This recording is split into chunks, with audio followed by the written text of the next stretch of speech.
Rudramadevi cinema కోసం తన సర్వస్వం ధారపోశాడు గుణశేఖర్. ఈ సినిమాను విడుదల చేయడానికి ఆపసోపాలు పడుతున్నాడు.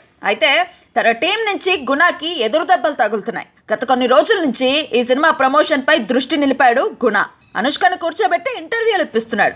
అయితే ఈ ఇంటర్వ్యూల విషయంలో అనుష్క పెద్దగా కోఆపరేట్ చేయటం లేదని వినికిడి. తన దృష్టి అంతా సైజ్ 0 పైనే ఉందని, ఈ ప్రమోషన్లపై అస్సలు దృష్టి నిలపటం లేదని టాక్.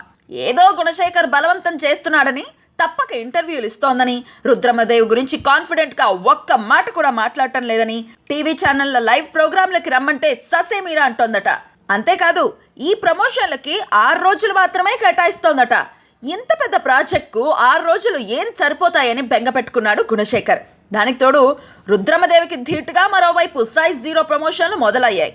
ఓ సినిమా ఉండగా మరో సినిమా ప్రమోషన్లపై అనుష్క దృష్టి పెట్టడం గుణశేఖర్కి నచ్చటం లేదు. అయితే అనుష్క వర్షన్ మాత్రం వేరుగా ఉంది. ఇప్పటి వరకు రుద్రమదేవి కోసం లెక్కలేనన్ని కాల్ షీట్లు కేటాయించానని, కొన్ని సినిమాలు కూడా వదులుకున్నానని, ఇంతకు మించి ఏం చేయలేనని అనుష్క చెప్తోందట.